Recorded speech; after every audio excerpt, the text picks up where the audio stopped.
I had gone through a lot of programs at the VA. I had been in one-on-one therapy with a psychologist, and then from there my psychologist had switched me to a doctor down at the VA, and I was in one-on-one counseling with her. I had been in many groups, different kind of groups, to try to treat my post-traumatic stress disorder and my military sexual trauma. And none of these things, none of these things ever really helped. I was on different types of medications as a group. And just before I went to Disabled Veteran, I was on 21 different medications for the military sexual trauma and post-traumatic stress disorder. And none of these things were ever an answer to any of the problems. Right after getting out of the military, I had 3 serious suicide attempts, which those obviously didn't work because I'm here today. And that led me into the disease of alcoholism and addiction, and I pursued that for many years. And finally, I gave up that after I literally died from the alcoholism and addiction, and I now have 22 years clean and sober through 12-step programs. But the last 6 months prior to going to Disabled Veteran was probably the darkest spot in my life.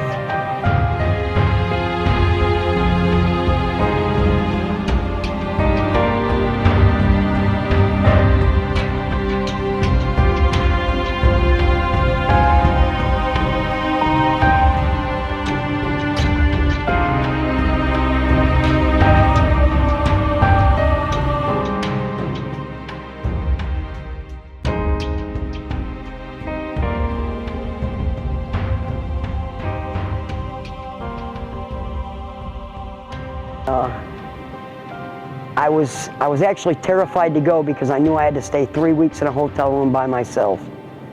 And that was always a fear of mine, staying alone. I would never leave home alone. I always wanted somebody to go with me. And, that fear of going out there and staying 3 weeks alone was just crippling and terrifying for me. And I would call Bahesha, and I can remember calling her and just begging her to let somebody go with me, for the 3 weeks. And I said, it won't cost Disabled Veteran anything. I'll pay for their flight out. I'll pay for their meals, and, I'll cover everything. Just let them go with me. And she said, absolutely not. You have to do this by yourself. And that first day at class was the day that we met our dogs. And that's the day I met Reddy. And I mean, it was just, meeting him. And because I had been watching, on the internet as he was growing up. And, so I knew of him. And then after I knew that I was getting him, I continued watching, on the Facebook page and on the internet. I continued watching him, and, but meeting him that first day was like, I can't explain it. And then, we went to class that day, and he laid underneath my table, and, and we had interaction, and I had to take him outside and bring him back in. And then that night, we had to leave him at the center. And then the 6th day, we were on a piece of agility equipment, and it was like this wide, and it kind of went up and over and back down. And he had been out there, with them for so long. He was like the old man of the group out there, and he was like a pro on the equipment.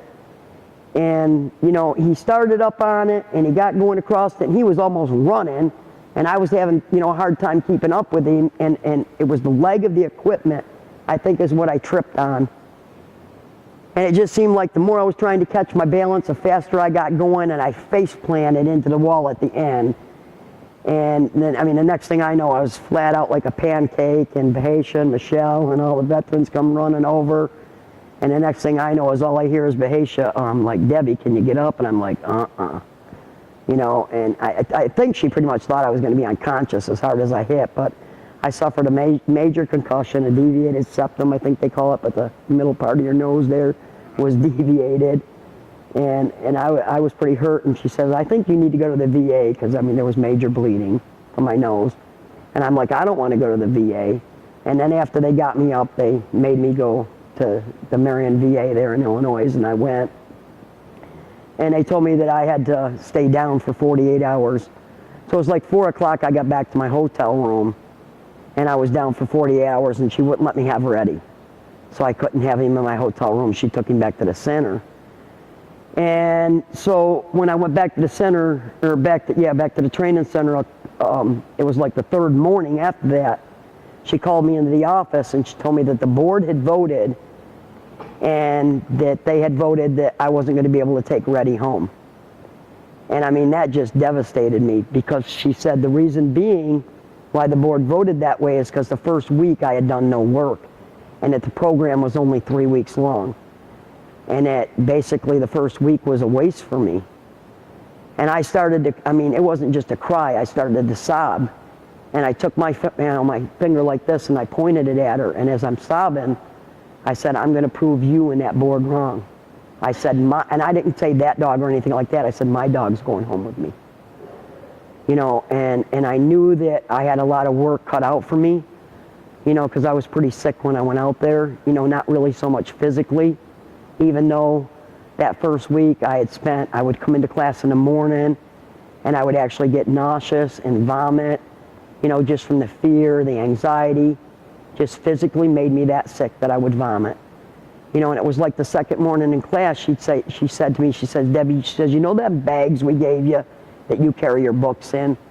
Why don't you carry an extra shirt in there so that when you get sick in the morning, instead of going in the bathroom and trying to scrub your shirt, you know, clean, you can just change your shirt. And I thought, well, you know, that's really a smart idea.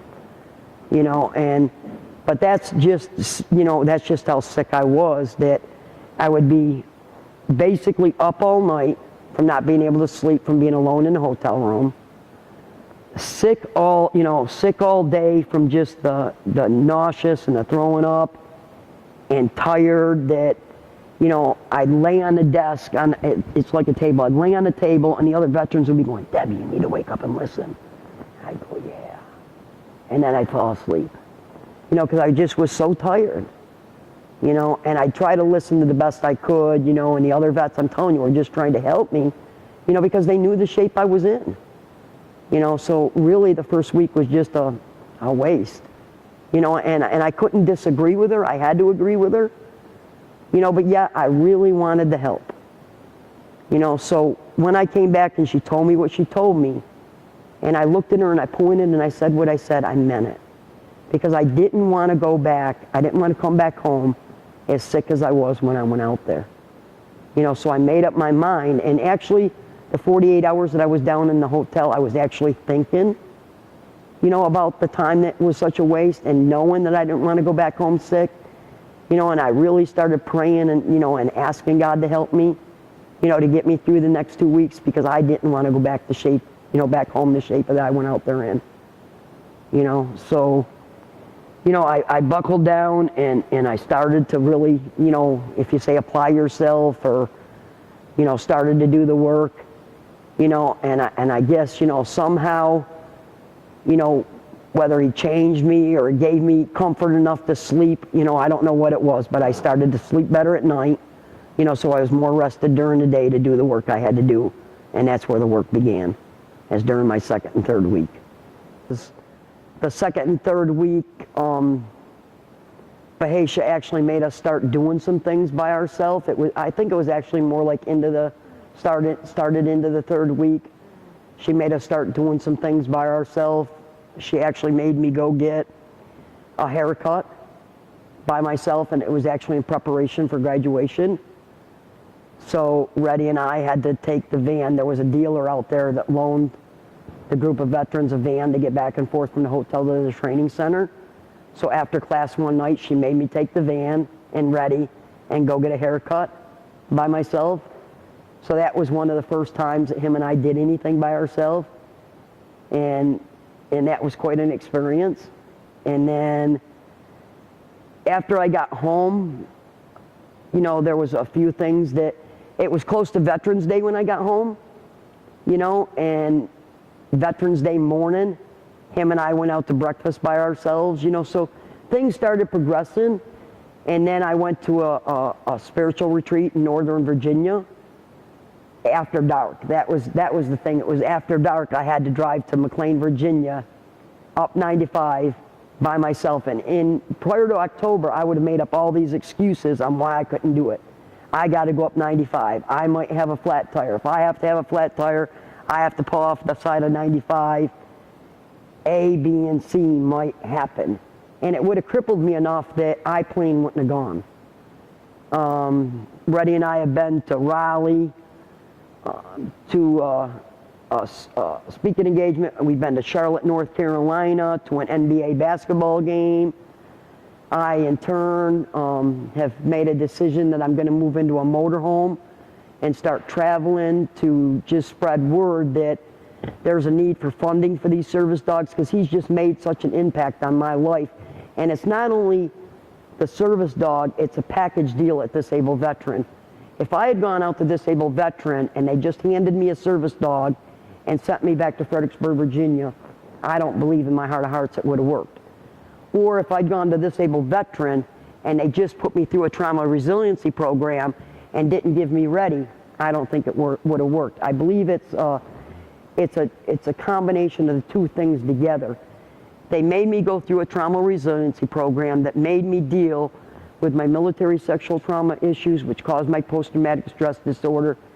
They made me hit those things head on, that, you know, I'm only as sick as my secrets. And I held those secrets in for 38 years, which made me a real sick lady. You know, it just kept snowballing over the years and kept building up, which caused me to be as sick as I believe I was. So therefore, that's what the trauma resiliency program made me address.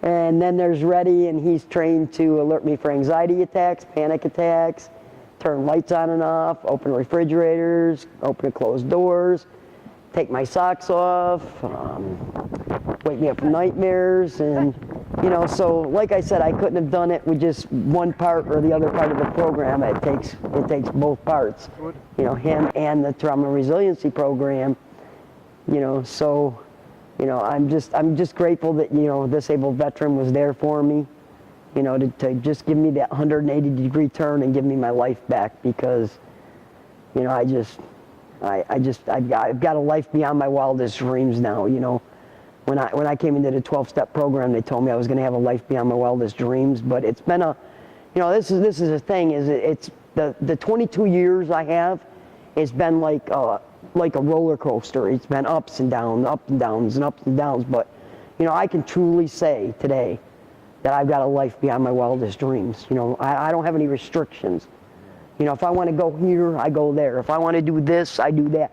I don't have to call one of my grandchildren and say, do you want to go with me here? Or do you want to go with me there? You know, if I want to go to the movies by myself today, I can go to the movies.